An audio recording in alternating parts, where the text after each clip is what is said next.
Episode की शुरुआत में हम देखते हैं कि सिस्टर लिली का बनाया हुआ खाना खाकर सब लोग खुश हो जाते हैं और सलीम सिस्टर लिली की तारीफ करने लगता है। तब क्लाउस सोचता है मुझे यकीन नहीं हो रहा कि एक नोबल एक छोटे से विलेज में मामूली सा खाना खा रहा हो। तब फादर रोते हुए कहते हैं ये सारा खाना यूनो और आस्था की पे की वजह से है, जिनकी वजह से हम यहाँ के बच्चों को रोज खाना खिला पा रहे हैं। तब निक कहता है मेरे पास एक आइडिया है, प्लीज अगली बार ब्रेड की जगह कुछ और खरीदना। तब सलीम कहता है अपनी फर्स्ट पेमेंट अपने घर में भेजना कितनी कमाल की बात है। तब यूनो कहता है ये कौन सी बड़ी बात है। तब सिस्टर लिली कहती हैं ये बहुत बड़ी बात है, जो मनी तुमने भेजी है इससे हमारी बहुत मदद हुई है। और तब सभी बच्चे यूनो को थैंक यू कहने लगते हैं। तब यूनो कहता है तो फिर आस्था ने भी कुछ भेजा है। तब सिस्टर लिली यूनो के कान में आस्था की भेजी हुई पेमेंट बताती है। तो यूनो शॉक होके कहता है अगली बार मैं भी अपनी सारी पेमेंट भेज दूंगा। तब सिस्टर लिली कहती है इसकी कोई जरूरत नहीं है। पर यूनो मान नहीं रहा होता। तब क्लोज वापस जाने के लिए कहता है पर सलीम फिर भी रुकना चाहता होता है। और तब सिस्टर लिली पानी लेने के लिए बाहर जाने लगती है। पर हम देखते हैं एक पर्सन उन्हें किडनैप कर लेता है और तब सभी लोग बाहर आ जाते हैं। तब वहाँ की एक चीज उठाकर क्लॉज कहता है ये तो वही नेकलेस है जो उन लोगों ने पहना था जिन लोगों ने पहले हम पर हमला किया था। तब सभी बच्चे सिस्टर लिली के बारे में पूछने लगते हैं। तब यूनो कहता है चिंता मत करो, मैं उन्हें बचा लूंगा। तब फादर भी उसके साथ जाने के लिए कहते हैं पर यूनो मना कर देता है। तब क्लाउस कहता है तुम्हें हमारा मिशन याद है ना, हमें सलीम को बचाना है, तो इसलिए हम सभी लोग यहाँ से जाएंगे। तो इसलिए तुम्हें इस टास्क को लोकल अथॉरिटीज पर छोड़ना होगा और हमें अभी यहाँ से निकलना होगा। तब यूनो वहाँ से जाने से मना कर देता है। तब क्लॉस कहता है अगर तुमने अपने मिशन से मना किया तो तुम्हें सजा मिलेगी। पर यूनो बिना किसी की फिक्र किए वहाँ से चला जाता है। और तब हम देखते हैं एक पर्सन यूनो को धमकी देकर उस पर हमला कर देता है पर यूनो उसे हरा देता है। और तब हम देखते हैं जैसे ही यूनो आगे बढ़ता है एक पर्सन अपने मैजिक से उसे कैद कर लेता है। तब यूनो कहता है अब मुझे पता लगा कि यहाँ क्या चल रहा है, तो तुम लोग सलीम के पीछे नहीं मेरे पीछे आए हो। तब वो पर्सन कहता है तुम बहुत स्मार्ट हो पर तुम अभी मरने वाले हो। और तब हम देखते हैं यूनो उसकी कैद से बाहर आ जाता है और उसे उसी के मैजिक में फंसाकर हरा देता है। और तब यूनो जैसे ही आगे बढ़ने लगता है उस पर चाकू से हमला हो जाता है पर यूनो उसे भी अपने मैजिक से हरा देता है। और तभी यूनो को एक लाइट दिखाई देती है और वो उसकी तरफ जाने लगता है। तब एक पर्सन कहता है वहीं रुक जाओ, अगर तुम इससे आगे बढ़े तो मैं इस सिस्टर का चेहरा जला दूंगा। और तब यूनो अपने बचपन को याद करता है जहाँ सिस्टर लिली कहती है तुम्हारे अंदर बहुत अच्छा टैलेंट है, तो अगर तुम्हें जब भी किसी की मदद करने का मौका मिलेगा तो प्लीज जरूर करना। और आस्था तुम भी यही करना। पर आस्था को कुछ भी सुनाई नहीं देता। और यहाँ हम देखते हैं वो पर्सन यूनो की ग्रिम वॉर मांग रहा होता है। तब यूनो कहता है पर तुम इसका करोगे क्या। तब वो पर्सन कहता है मैंने अभी सोचा नहीं है, पर अगर तुम्हारे पास ये ग्रिम वॉर नहीं होगी तो मैजिक नाइट्स तुम्हें यूजलेस समझेंगे, तो इसे जल्दी मुझे दे दो और इस लड़की को लेकर यहाँ से चले जाओ। तब यूनो मना कर देता है और कहता है मैं तुम्हें इन्हें छूने भी नहीं दूंगा। तब वो पर्सन कहता है तो चलो देखते हैं फिर तुम इन्हें कैसे बचाते हो। तब यूनो कहता है मैं इन्हें नहीं बचाऊंगा। और तब हम देखते हैं क्लाउस अपने मैजिक से उस पर्सन पर हमला कर देता है और मोमोसा सिस्टर लिली का ख्याल रखने लगती है। तब क्लाउस कहता है क्या कोई और भी बचा है। तब यूनो कहता है शायद एक और है। तब क्लाउस कहता है अब तक तो वो भाग भी चुका होगा, और तुम क्या करने वाले थे अगर मैं यहाँ ना आता। तब यूनो कहता है पर तुम यहाँ कर क्या रहे हो। तब क्लाउस कहता है एक मैजिक नाइट के तौर पर हमें लोगों को बचाना चाहिए, और मुझे पहले ही लगा था कि कुछ गड़बड़ है क्योंकि वो लोग सलीम की जगह तुम्हें टारगेट कर रहे थे। क्या तुम्हें लगता है एक नोबल मामूली सा खाना खाएगा। पर मुझे नहीं लगता ऐसा कुछ है, और मुझे ऐसा भी नहीं लगता कि उन्होंने सलीम की जगह गलती से सिस्टर लिली को उठा लिया हो। ये तो बहुत बकवास है। पर मुझे तो पहले से ही अजीब लग रहा था कि सलीम ने तुम्हें एज अ बॉडीगार्ड चुना है। तब मोमोसा कहती है और जब तुम वहाँ से आई तब मैंने सलीम पर अपना मैजिक यूज करके उससे सच उगलवाया, जो कि तुमसे इसलिए गुस्सा था क्योंकि वो तुम्हारी वजह से मैजिक नाइट ज्वाइन नहीं कर पाया और वो तुमसे तुम्हारी ग्रीन वॉर छीनकर तुमसे बदला लेना चाहता था। और उसके बाद मैंने अपने मैजिक से तुम्हें ढूंढा। तब यूनो थैंक यू कहता है। तब क्लाउस सलीम से कहता है तुम बहुत ज्यादा बेकार हो। किसी और को अपनी नाकामयाबी के लिए दोषी मानना बहुत बेकार बात है। यूनो ने अपनी मेहनत से सारे कैप्टन्स का अप्रूवल लिया है और वो उसके बाद गोल्डन डॉम में सिलेक्ट भी हुआ, तो इससे तुम्हें पता चलना चाहिए कि वो कितना टैलेंटेड है। तब यूनो क्लाउस को थैंक यू कहकर सर कहता है। तब क्लाउस कहता है अभी मुझसे तारीफ सुनने के लिए तुम बहुत पीछे हो, और अभी के लिए मैं तुम्हारी गलती को माफ कर रहा हूँ क्योंकि इसमें इसकी गलती थी। तो अब बताओ इसका करना क्या है। तब यूनो कहता है अगर ये कभी हर्ष विलेज वापस नहीं आएंगे तो हम इनके खिलाफ कुछ नहीं करेंगे। और हम देखते हैं सलीम फिर भी नहीं मानता और अपना मैजिक यूज करने लगता है और तब सिस्टर लिली अपने मैजिक से उसे दूर फेंक देती है, जिससे सलीम के बाकी साथी भी डर जाते हैं। तब क्लाउस कहता है लगता है हमें इन्हें भी मैजिक नाइट ज्वाइन करने के लिए कंसीडर करना चाहिए। तब क्लाउस कहता है तो बताओ वो पांचवा बंदा कहाँ गया? और यहाँ हम देखते हैं विज़र्ड किंग ने उसे पकड़कर उसका रूप लिया होता है और तब वो कहते हैं यहाँ पर तो सच में मजा ही आ गया। मैं तो खुद जाने वाला था अगर चीजें बिगड़ जाती, पर विलियम के न्यू रिक्रूटर्स बहुत इम्प्रेसिव हैं। और तब मार्क्स विज़र्ड किंग को डांटने लगता है और उन्हें वापस आने के लिए कहता है और यहाँ सभी लोग सिस्टर लिली को देखकर खुश हो जाते हैं और तब वो लोग खाना खाने लगते हैं। और यहाँ हम देखते हैं उन तीनों को भी विज़र्ड किंग की तरफ से एक स्टार मिलता है। तब क्लाउस कहता है पर हमने तो ऐसा कोई काम नहीं किया। तब कैप्टन विलियम कहते हैं सलीम को यहाँ लाने के बाद उसने कैपिटल को सब कुछ बता दिया, जिसकी वजह से उसके फादर के सारे गलत काम पकड़े गए और उन सभी का क्रेडिट तुम्हें मिला है। तब क्लाउस कहता है क्या आपको पता था कि इस मिशन में ऐसा भी कुछ हो सकता है? तब कैप्टन विलियम कहते हैं कोई भी बुरे कर्म क्लोवर किंगडम में इग्नोर नहीं किए जाते, उन्हें उनकी सजा जरूर मिलती है और मैं देखना चाहता हूँ कि तुम लोग फ्यूचर में क्या क्या करोगे। और सोचते हैं मुझे उम्मीद है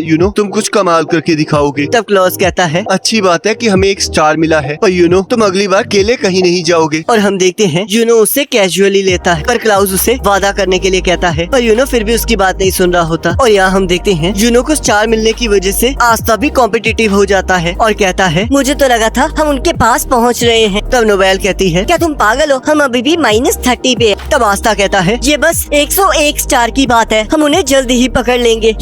मैं आ रहा हूँ। और तब यहाँ मार्क्स विज़र्ड किंग को एक प्रॉब्लम के बारे में बताने आता है। तब विज़र्ड किंग कहते हैं चिंता मत करो, मुझे पता है ये मिशन किसे देना है। यहाँ हम देखते हैं क्लोवर किंगडम में एक जगह अर्थक्वेक आ जाता है, जिससे एक बिल्डिंग नीचे गिर जाती है। और यहाँ हम देखते हैं लक मैग्ना से लड़ने के लिए कह रहा होता है और आस्था अपनी एक्सरसाइज कर रहा होता है और वो सभी लोग मिलकर उस बर्ड का नाम रख रहे होते हैं और तब लक उसका नाम नैरो रखता है। और तब हम देखते हैं कैप्टन यामी वहाँ आ जाते हैं। तब सभी लोग पूछते हैं क्या कोई मिशन आया है? तब कैप्टन यामी कहते हैं मुझे कैसल इसलिए बुलाया गया था क्योंकि हमें एक डेंजन मिली है। तब सभी लोग ये सुनकर एक्साइटेड हो जाते हैं। तब आस्था कहता है आखिरकार ये डेंजन क्या है? तब मैग्ना कहता है तुम्हें ये भी नहीं पता है तो थोड़ा ध्यान से सुनो। डेंजन एक पुरानी कब्रें हैं जहाँ पुराने जमाने की चीजें मिलती हैं और कई बार एंशिएंट पावरफुल मैजिक मिलता है और या फिर मैजिकल आइटम्स मिलती हैं। तब लक कहता है पर वहाँ पर खतरा भी बहुत है क्योंकि इन्हें बचाने के लिए वहाँ पर सिक्योरिटी भी बहुत ज्यादा होती है। तब नोवेल कहती है इसका मतलब कैप्टन यामी को इसलिए बुलाया गया था ताकि ब्लैक वुल्स उसे इन्वेस्टिगेट करे। तब कैप्टन यामी कहते हैं बिल्कुल सही कहा और इसमें एक और खतरा है क्योंकि ये डेंजन एनिमी किंगडम की बॉर्डर पर मिला है जिस किंगडम का नाम है डायमंड किंगडम, तो इसलिए हमें उन्हें भी यहाँ से कुछ लेकर जाने से रोकना होगा। तब आस्था कहता है प्लीज मुझे भी वहाँ भेज दीजिए, क्या पता मुझे भी वहाँ कोई मैजिकल पावर मिल जाए। तब कैप्टन यामी कहते हैं पर तुम उसका करोगे क्या? तुम तो मैजिक यूज ही नहीं कर सकते। पर वो सब छोड़ो, तुम्हें तो वैसे भी जाना ही पड़ेगा क्योंकि विज़र्ड किंग ने तुम्हें खुद चुना है। जिसे सुनकर आस्था बहुत एक्साइटेड हो जाता है। तब कैप्टन यामी लक और नोबेल को भी वहाँ जाने के लिए कहते हैं और लक को उन दोनों की जिम्मेदारी देते हैं, जिसे सुनकर मैग्ना और नोबेल दोनों शॉक हो जाते हैं। और तब फिनरल उन्हें अपने स्पेशल मैजिक से वहाँ पहुँचा देता है और तब वो तीनों डंजन के पास पहुँच जाते हैं। और यहाँ मैग्ना कहता है आखिरकार विज़र्ड किंग आस्था को कैसे जानते हैं? तब कैप्टन यामी कहते हैं सच्चाई तो ये है कि वो चीजें देख सकते हैं जो हम नहीं देख सकते और वो थोड़े से अजीब भी हैं। और यहाँ हम देखते हैं डंजन के अंदर आस्था और नोबेल दोनों डरे हुए होते हैं और तब उनके लैंप के टूट जाने से वहाँ पर अंधेरा हो जाता है। और तब जैसे ही लक एक ब्लॉक को हटाता है वो पूरी की पूरी दीवार टूट जाती है और वो लोग अंदर पहुँच जाते हैं, जिसे देखकर वो तीनों शॉक हो जाते हैं। तब नोबेल कहती है आखिरकार यहाँ चल क्या रहा है? तब लक कहता है मैं फील कर सकता हूँ कि यहाँ पर बहुत सारी मैजिकल पावर है और वो बाहर से भी बहुत ज्यादा है। तब नोवेल कहती है मुझे नहीं लगता मैं कभी ऐसी जगह पर आई हूँ। तब आस्था कहता है तुम्हें ये कैसे पता चल रहा है? तब नोवेल कहती है लगता है तुम्हारे पास कोई मैजिकल पावर ना होने की वजह से तुम कुछ भी फील नहीं कर पा रहे हो। तब आस्था रोते हुए कहता है मैं भी मोना को फील करना चाहता हूँ, ये तो बहुत गलत बात है, आखिरकार मेरे साथ ही ऐसा क्यों हो रहा है। और तब हम देखते हैं आस्था एक ट्रैप को एक्टिवेट कर देता है और हम देखते हैं आस्था अपनी तलवार से उसे काट लेता है। और तब हम देखते हैं लक मजे मजे में सारे ट्रैप्स एक्टिवेट कर रहा होता है और आस्था उन सभी ट्रैप्स को अपनी तलवार से काट रहा होता है। तब लक कहता है तुम्हारे चेहरों को देखकर बहुत मजा आ रहा है, मैं तो पूरा दिन ऐसे खेल सकता हूँ। तब आस्था और नोबेल सोचते हैं अगर हम इसके साथ रहेंगे तो पक्का मारे जाएंगे। तब लक कहता है तुम्हारी तलवार तो कमाल की है आस्था, शायद इसी वजह से विज़र्ड किंग ने तुम्हें चुना है, तो जल्दी अपने आप को तैयार करो ताकि मैं तुम्हारे साथ लड़ सकूं। और तब लक अपनी पावर से अपने आसपास के मैजिक को सेंस करने लगता है और सोचता है मुझे पता था कि यहाँ पर हमारे अलावा भी कोई है और लगता है ये बहुत ज्यादा स्ट्रॉन्ग है। और तब लक उन दोनों को छोड़कर वहाँ से चला जाता है। तब नोवेल कहती है आखिरकार ये पागल सोच क्या रहा है, आखिरकार मैं यहाँ कहाँ फंस गई। और तब लक कहता है ये लोग तो बहुत करीब हैं, इनके साथ लड़ने में तो बहुत मजा आएगा, काश ये मुझे अच्छी फाइट दे। और तब आस्था कहता है तुम चिंता मत करो, ये डंजन तो हमारे लिए बच्चों का खेल है, क्योंकि मैं विज़र्ड किंग बनने वाला हूँ और तुम देखना यूनो मैं पीछे नहीं रहूंगा। और तब नोएल यूनो के बारे में पूछती है। तब आस्था यूनो के बारे में बताने लगता है और कहता है चाहे वो जितना मर्जी कमाल का हो, पर मैं उसे हरा दूंगा। तब नोएल सोचती है। चाहे ये जितना मर्जी बेकार हो, पर इसके भी सपने हैं। और तब नोएल सोचती है। अब हम दोनों अकेले हैं, अब पता नहीं आगे क्या होगा। पर आस्था की हरकतों को देखकर वो इरिटेट होकर आगे जाने लगती है। और तभी एक ट्रैप नोवेल को पकड़ लेता है और हम देखते हैं एक फ्लावर उसे खाने वाला होता है। पर आस्था नोवेल को छुड़ाकर उसे वहाँ से भागने के लिए कहता है, पर वो फ्लावर दोनों को पकड़ लेता है। और हम देखते हैं उस फ्लावर के पेट में एसिड होता है। और तब हम देखते हैं उन्हें कोई बचा लेता है। और यहाँ कैप्टन यामी कहते हैं मैं तो उन्हें बताना ही भूल गया, गोल्डन डॉन के भी कुछ लोग उस डंजन में आएंगे और मुझे पता नहीं कि वो लोग कैसे रिएक्ट करेंगे। और यहाँ हम देखते हैं यूनो वहाँ आ जाता है और कहता है अब मैंने तुम्हारा कर्ज उतार दिया है आस्था। और इसी के साथ एपिसोड खत्म हो जाता है। बाकी नेक्स्ट एपिसोड का लिंक आपकी स्क्रीन पर आ रहा होगा, उस पर क्लिक करके अगले एपिसोड को देख सकते हो।